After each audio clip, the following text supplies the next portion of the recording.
Well, good evening. We come to our devotional time, and there's an interesting parallel here that I want to make sure that we all notice as we look at what happens at the end of chapter 2. And we should finish this chapter, but if you'll remember, when we left off, um, Ruth she gets invited to dinner. She eats with Boaz and with the servants, and anyway,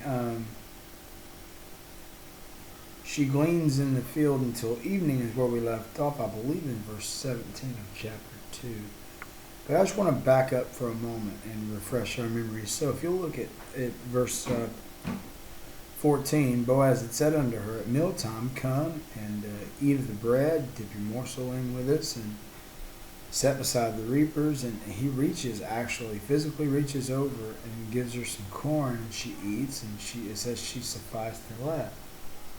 Well, she leaves to go back to work. This is what I was raised up calling dinner. A lot of people call lunch.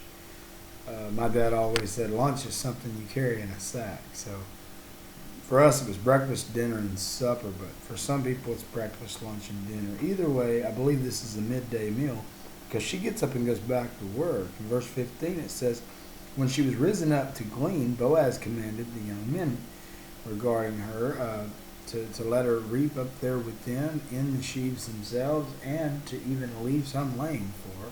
Save her a little work and just bless her. Just give her a whole lot. When we left off yesterday, we had gotten down to the point in verse 17 where she leaves and goes home with nearly a bushel, more than half a bushel anyway.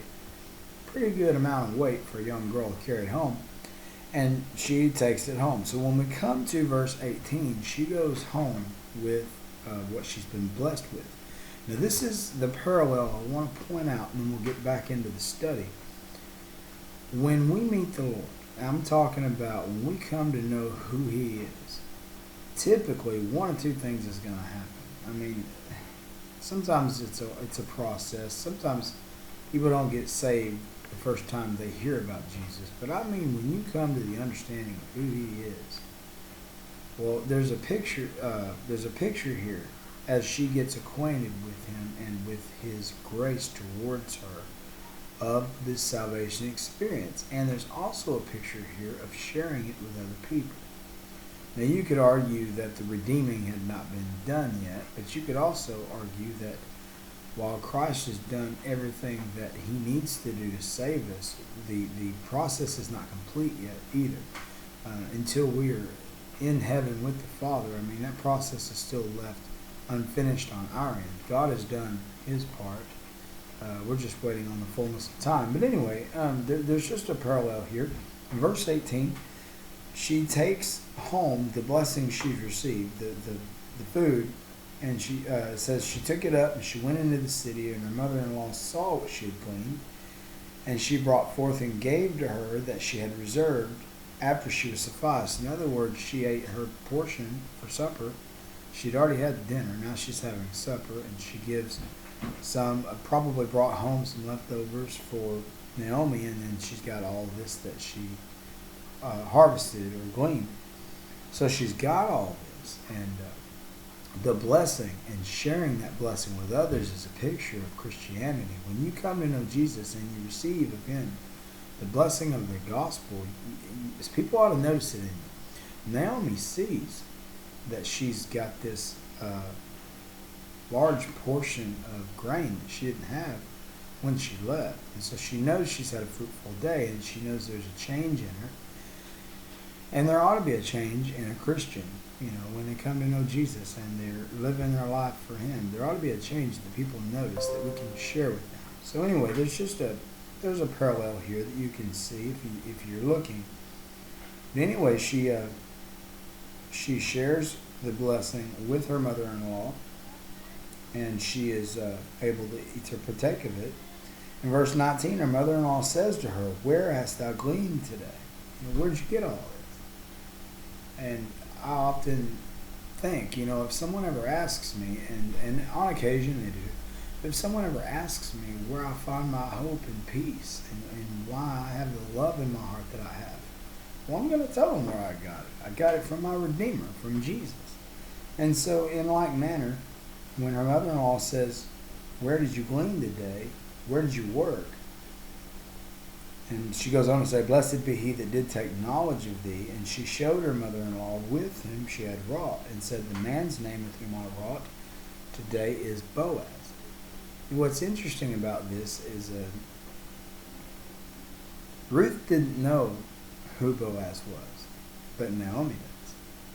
So for her to be able to meet him and know who he is, but not know who he is in relation to them, it's just interesting because I've known children to accept Christ as their Savior.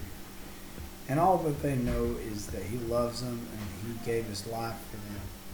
They don't always understand all of the intricacies of the ways that the Lord has done so much for us. They accept on faith very little that they know about it.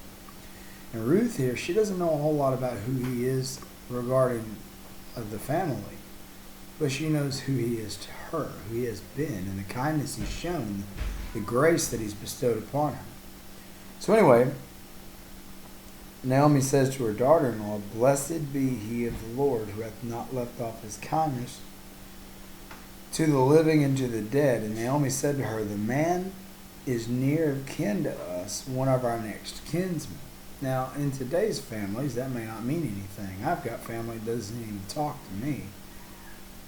But in this day, they were under Mosaic law. And you can read this for yourself. In Leviticus 25, in several places, I know verses 23 through 25 talk about redeeming the land. I think verses, 47, 48 talk about redeeming the person who's been fallen into bondage. There's a whole chapter there that talks about what it means to redeem the land, the people, the things that it may have been lost, and even redeeming widows and raising up children to those that have been lost. There's a whole process for this in Mosaic law. So when Naomi brings up that Boaz is near of kin, he says he's our next kinsman. Here's what I think. I think Elimelech was Boaz's brother or cousin, maybe his first cousin. And so that would make him a second cousin to Elimelech's sons and second cousin by marriage to Ruth. If that's so, then it's possible to have a kinsman closer, but that's still pretty close family. It's one of your closer cousins. I mean, most of us have some relationship with our first and sometimes second cousins. And once you get to third and beyond, it's rare that you see those people except at family reunions. But anyway, it's not that unheard of for first and second cousins to be in the family circle. So, but it's specifically true here because of the redemption factor found in Leviticus. And not to get deep on that, but you can study that. Anyways, that's what she's telling her, is he's next to kin to us. Now that may be foreign to Ruth. Ruth is not Jewish. She's not under Mosaic law. So she might have to have that explained to her, just like I'm trying to explain it now, and I'm probably not doing the best job. But the fact of the matter is, Naomi sees the significance of what's going on, so she's going to educate Ruth in what needs to happen and what may happen, what potentially could happen, and I think she saw it coming. I think Boaz fell in love with Ruth from the start. I think he had already in his heart decided that if possible he wanted to redeem her, marry her, and have children with her. But there's more to it than just that. And we'll see that as we get into it. In verse 21 it says, Ruth the Moabitess said, he said unto me also, thou shalt keep fast by my young men until they have ended all my harvest. In other words, not only was he good to me today, I was invited to stick around for the entire harvest. Now that's barley harvest and wheat harvest. Barley harvest runs into wheat harvest, or it does in Israel. So, in other words, she's been invited to tag along, to continue to be blessed like that. And there again, it's just a picture of us when we're walking with the Lord. It's a constant invitation to be blessed by him as we walk with him. Now, the blessings may not be what some people consider blessings. It may not be riches and fancy cars and houses, but being blessed in so many other ways that are necessary for our growth as a Christian. So anyway, she was invited, and she tells Naomi she was invited to continue the harvest and to end it. Now that could be 4 to 6 weeks according to some theologians, but to be honest with you, I don't know how we can know that. We don't know how big the fields were. We don't know how much land he owned. How long this takes depends a great deal on how much land we're talking about. Now, I read somewhere that people that have studied this, they think they know where Boaz's field near Bethlehem was. And maybe they do. Maybe the Jews keep great records on this. Still doesn't mean he didn't have a bunch of leased land and maybe property they weren't aware of. Even if they found his initial plot, they don't know what he had on the back 40. I mean, we're guessing here. So it's okay to say 4 to 6 weeks is how long she's been invited to be a part of the harvest, but it's also okay to realize we don't know. It could have been less, it could have been more. But for the duration is the point. That invitation to just be a part of it until the harvest is a spiritual look at how we can be a part of Christ until he comes to get us. And, every Christian is invited to be a part of the family of God until that day he takes us out, until we're raptured out or harvested out. And so whether it's 4 weeks, 6 weeks, 4 years, 4,000 years, I mean, until the harvest is over. So, till everybody who's going to accept him has accepted him. And that harvest is a picture, I think, of our efforts in soul winning. Remember what Jesus said? He said, "Say not unto me about the harvest to send me." Let's see, how did he word it? Say not unto me how many days until the harvest. He said, "Look at the fields; they're white with harvest now. Send workers that we may harvest it." Or I may be misquoting, but something along those lines. What Jesus was saying is, look, I'm telling you, the harvest is already here. We just need laborers. And that's true today. There's a great number of people who still have not heard about Jesus, who still don't know him as their Savior. And our job is to work at that harvest, and like Ruth did, to feed herself and Naomi, and to build relationships, and to labor, and to store up for after the harvest is over. I mean, she could have quit after 2 or 3 days and had enough food for a while, but she continues throughout. And that's a picture of us. We're supposed to continue throughout the harvest until we've reached everybody. And there's so many illustrations in here about the different sheaves and the people who get left for others to pick up, and for those that are, for the poor, there's so many pictures in this of things that the Lord's trying to teach us, and farming has a lot of lessons in it. But anyway, for the time being, suffice it to say this: we're supposed to stay busy as long as the harvest is going on, and we're invited to be a part of it, and we really ought to want to. That's not the reason I do this, but it's one of the reasons I do this. I like a more person-to-person leading to the Lord. But, I do this more for believers, to encourage them and to teach them. But if someone happens to stumble upon this and wants to know how to know Jesus, I want them to know that it's as simple as calling out to him and meaning it and accepting his payment for sin, the payment that he gave to redeem them. So, I want people to know that, and I want to be a part of the harvest. But that's not really the reason I do this. I do this to educate people and encourage them.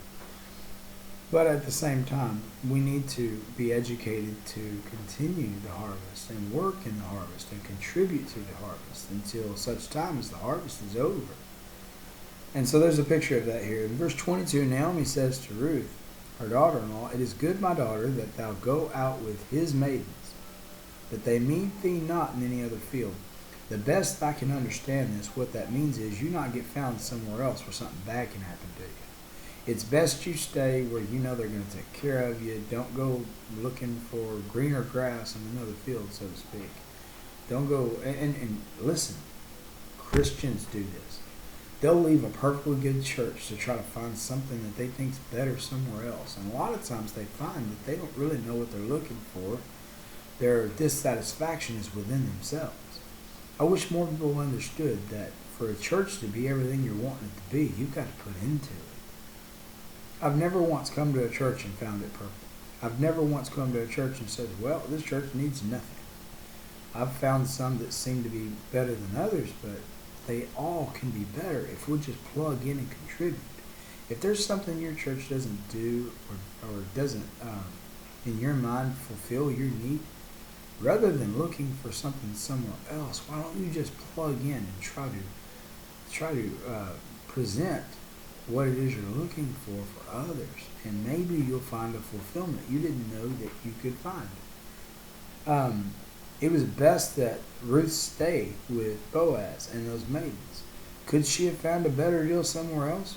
Who knows? Maybe.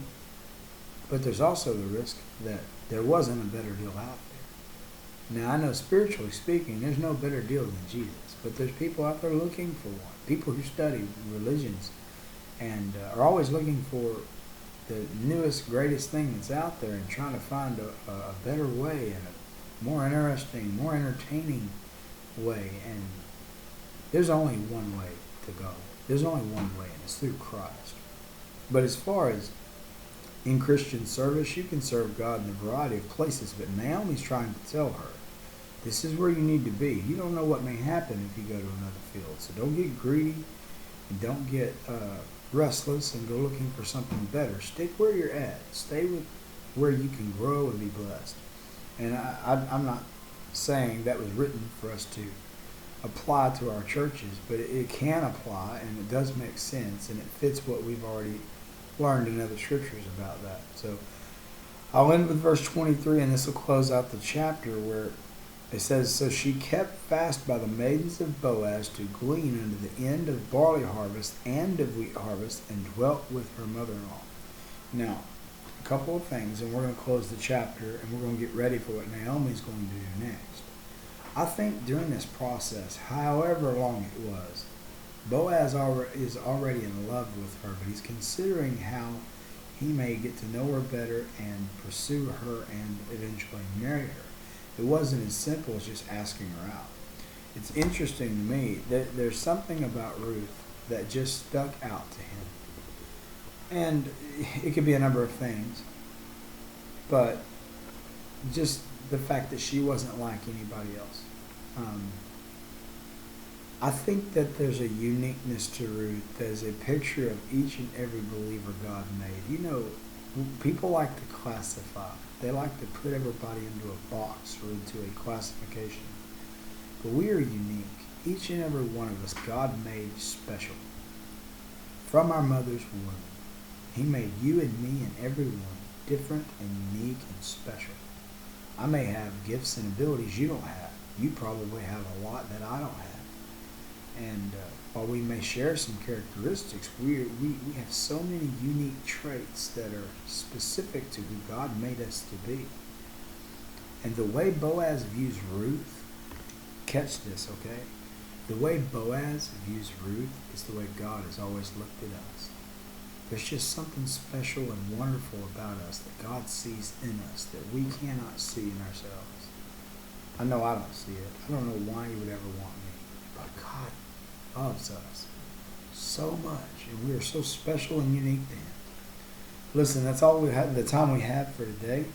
I hope I've been clear. I hope that you've gotten something out of this, and I hope it blesses you. And pray for me as I try to do better and try to help folks. And I'll pray for all of you because I do love you and I wish you well. So, Brother Chad Long, Delhi Baptist Church, signing off.